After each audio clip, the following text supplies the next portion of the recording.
Hola, j'espère que vous allez bien.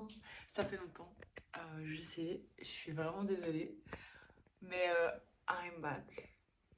Euh, et aujourd'hui, c'est une vidéo un peu pas, enfin, allez, on va dire plus spéciale, mais en gros, je vais vous parler de ma Bible, de mes Bibles, bref, de tout ça. Tadam! Alors, commençons par le commencement. C'est-à-dire, pas avec ces bibles-là. Bref, je vous explique. Faudrait peut-être que je cadre un peu mieux là. Ok, donc, ma première Bible, c'était celle-là, la Bible de l'aventure. Elle a un peu vécu, genre, voilà. Mais en gros, c'était la Bible qui appartenait à ma mère. Il y a son nom et tout dedans, oui. Je me suis grave approprié sa Bible, non c'est faux. Elle me l'a donnée, je sais plus à quel âge. Je crois j'avais genre 8 ans, un truc comme ça, enfin, bref. Mais avant ça, j'avais des bibles d'enfants avec, enfin c'était, allez, c'était pas du coup une bible avec vraiment tous les passages et tout, c'était un livre avec des histoires bibliques et tout, enfin bref. Bref, voilà. Donc ma première bible, c'est celle-là.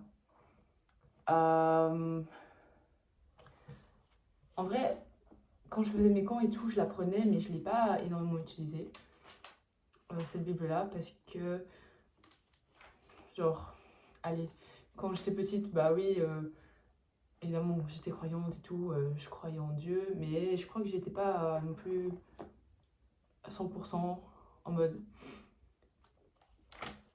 dedans.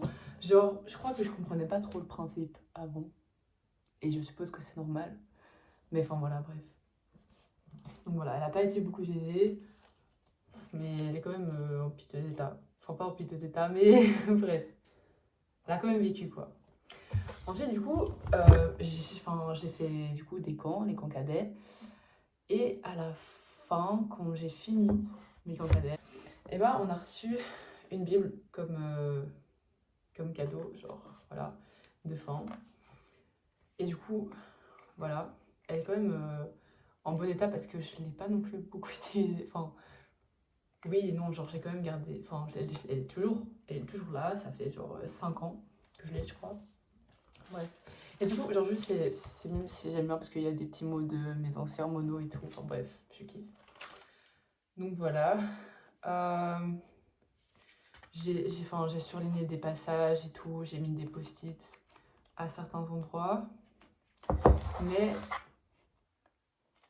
j'ai commencé à vraiment l'utiliser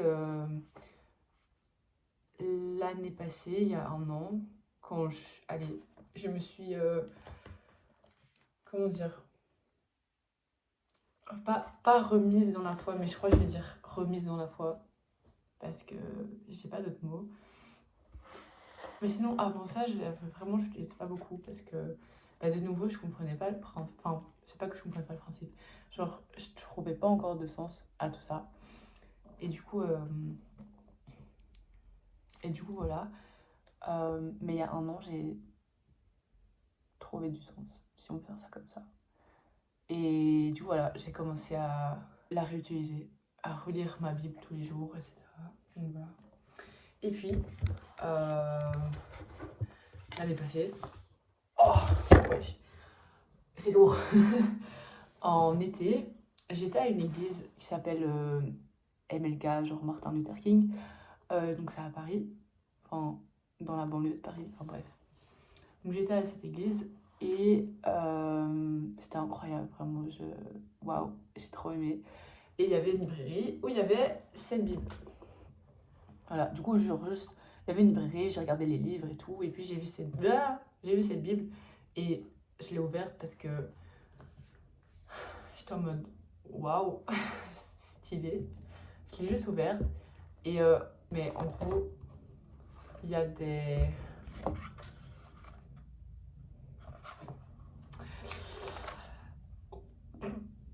En gros, dans cette Bible, il y a des... c'est un peu... Allez, il y a des aides. Je crois on va dire il y a des aides pour comprendre plus. Enfin, il est marqué, c'est une Youth Edition. Voilà. Et du coup, à l'intérieur, il est marqué donc, pourquoi lire la Bible,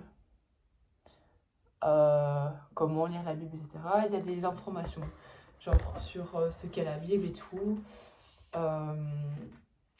Et des plans qui sont déjà faits pour t'aider à lire des passages. En bref.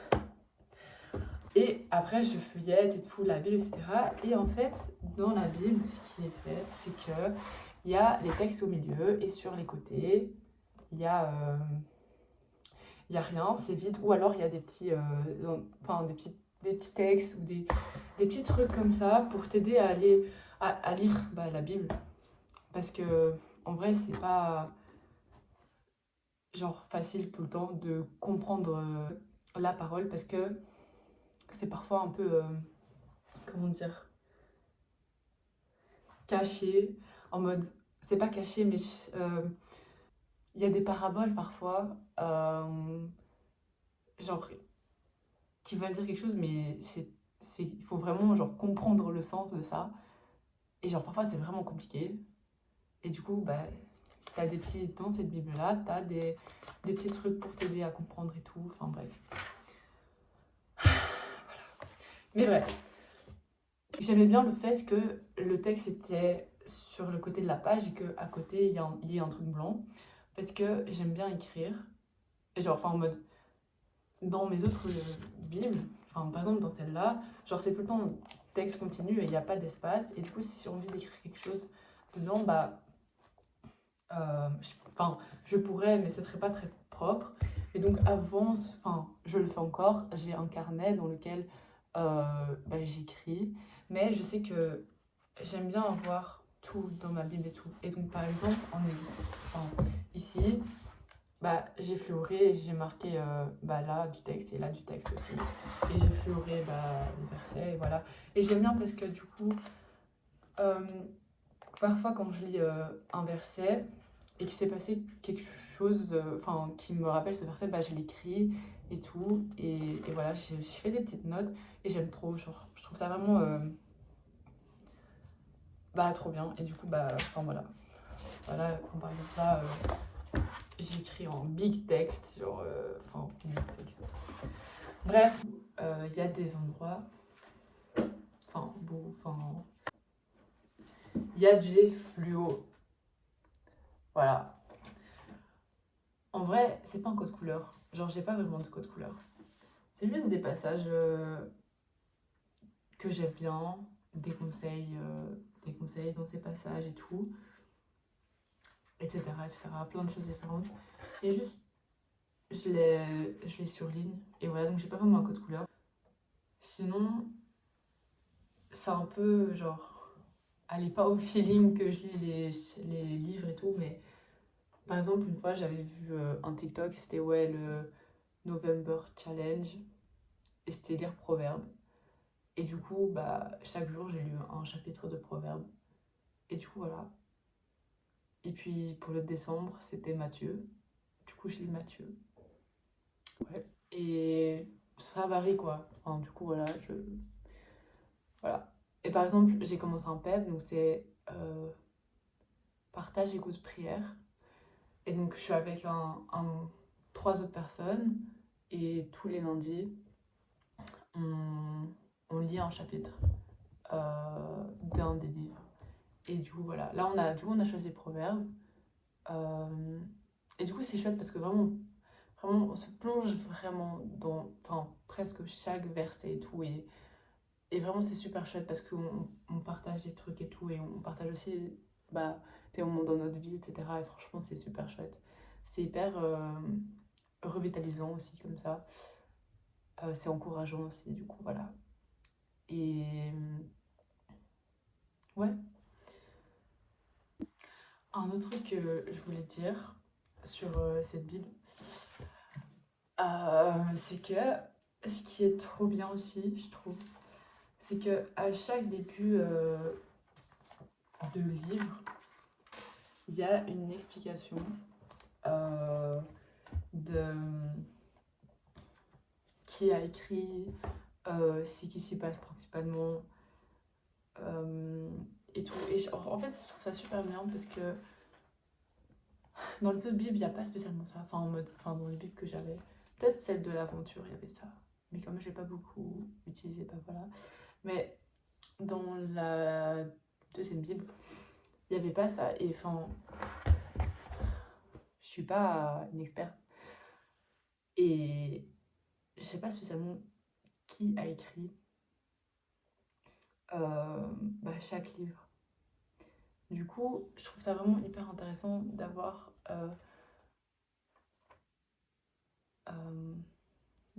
ces informations-là sur qui a écrit. Par exemple, il est aussi à chaque fois mis pourquoi le lire. Genre, voilà, genre, par exemple, si je prends, je vais vous prendre Proverbe. Pourquoi est-ce que je dois lire Proverbe? Parce qu'il y a une quantité de conseils et de sagesse dans ce livre qui peuvent être appliqués encore aujourd'hui. Ce livre nous aide à réfléchir à la manière d'être sage. Il aborde des sujets comme bien parler aux autres, ne pas être avare, être calme, aimer Dieu et faire passer les autres avant soi. Genre, j'aime bien le fait qu'ils mettent ça au début. Par exemple, si je prends Psaume, les psaumes nous montrent que nous pouvons remettre à Dieu toutes nos situations et émotions. On peut parler à Dieu de ce qu'on ressent, colère, tristesse, confusion, crainte, joie, énervement, et même si on ressent ces choses à cause de lui. Les psaumes nous montrent que nous nous sentions proches ou loin de Dieu, il nous écoute et veut que nous lui parlions. Voilà, c'est ça. Enfin bref, et à chaque fois, il y a donc ce que tu dois savoir. Donc par exemple, je vais vous lire encore les psaumes. Le livre des psaumes est un recueil de poèmes et de chansons au sujet de Dieu et adressés à Dieu. Ils abordent toutes les situations, la joie et la célébration, la guerre et les ennemis, la recherche de sens et d'identité et la nature. Il y a des passages de reconnaissance, de louange et d'adoration, mais aussi des appels à l'aide. Les auteurs des psaumes étaient honnêtes quant à leurs émotions et n'avaient pas peur de toutes les écrire. En lisant les psaumes, garde en tête qu'ils devaient être chantés et non lus. C'est un peu comme lire les paroles de ta chanson préférée. Voilà. Et j'aime trop le fait qu'il y ait ces informations-là parce que je suis pas quelqu'un qui va aller chercher sur internet ou ailleurs dans un livre ou quoi. Genre s'il n'est pas marqué. Du coup, dans mon autre Bible, moi je savais pas. Et enfin, voilà, j'aime trop. Ce que je fais d'autre,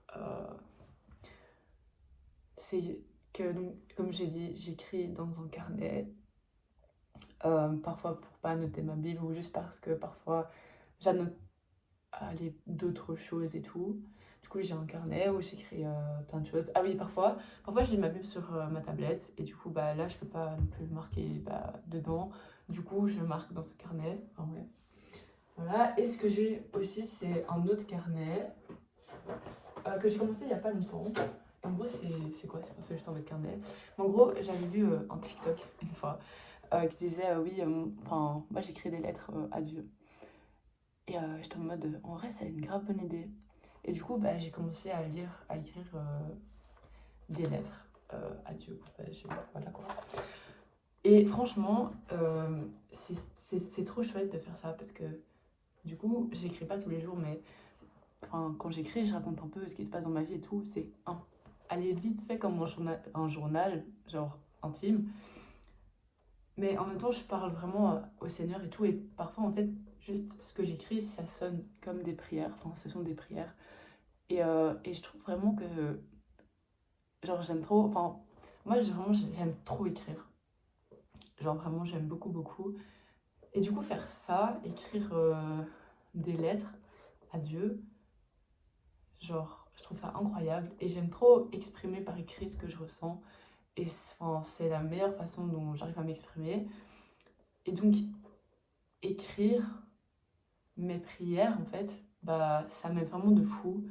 Et genre, vraiment, j'aime trop. Donc voilà. Voilà. Non, franchement, c'est super chouette. Donc en vrai, faites ça. Genre, ça peut grave aller improve votre relation avec Dieu. Donc voilà. Oh non, j'ai refait mon marque-page. C'est pas grave. En bref, je me suis fait baptiser. Enfin, je sais pas si vous vous souvenez, mais enfin, si vous avez vu ma toute première vidéo, la first one, je me présentais un peu et tout. Et j'ai dit que le 11 février, je me faisais baptiser. Et là, on est passé le 11 février. Et je me suis fait baptiser. Je suis trop contente. C'était incroyable. C'était une journée magnifique. Genre vraiment, waouh, c'était vraiment, vraiment incroyable. Le Seigneur était là. Et je suis vraiment trop contente d'avoir donné ma vie au Seigneur. Je suis trop contente. Je vais vous mettre la vidéo du coup à la fin. Et aussi un autre truc que j'ai reçu à mon baptême, c'est deux livres qui vont ensemble. Et en gros, j'ai pas encore lu, mais c'est un petit livre de méditation. Enfin, il est marqué, il y a des textes et tout, et je suppose qu'il y a des textes bibliques, je suppose, et oui, du coup. Et après, en fait, dans ce petit livre, t'as des questions sur, allez, chaque jour, chaque leçon et tout, t'as des questions, et tu peux méditer sur ces questions. C'est grave bien, genre, je pense, je suppose, parce que j'ai pas encore commencé du coup. Mais j'ai commencé un autre livre que j'ai reçu à mon baptême aussi. Ça s'appelle Éclat d'évangile. Et franchement, j'ai pas encore, je suis pas très loin, mais franchement, j'aime trop. Donc en gros, c'est une madame qui, pendant 3 ans, a écrit une chronique biblique. Et du coup, après, elle l'a fait en livre. Donc c'est pas tous les jours, enfin, mais du coup, c'est des jours. Par exemple, là, c'est 2 septembre. Et donc, elle lit un passage. Et donc, à chaque fois dans le livre, au début, tu as le passage. Et après, tu as un texte, genre, donc le passage il va jusque là. Et puis, tu as un texte, une réflexion sur le passage en question. Et après, tu as une prière. Après, tu as. Là, c'était 2 septembre. Après, tu as 9 septembre. Et en fait, à chaque fois, tu as un passage, puis une réflexion dessus. Et je trouve que, franchement, les réflexions sont vraiment intéressantes et j'aime vraiment beaucoup. Et c'est vraiment très chouette de le lire. Et de me rappeler tout ça, quoi. Du coup, voilà, j'aime beaucoup. J'espère que j'ai pu un peu vous guider ou juste, voilà, vous informer. Mais si vous avez des questions, n'hésitez pas. Je ferai en sorte de bien y répondre. Regardez la vidéo de mon baptême. Maintenant. Au nom du Père, du Fils et du Saint-Esprit, je te baptise.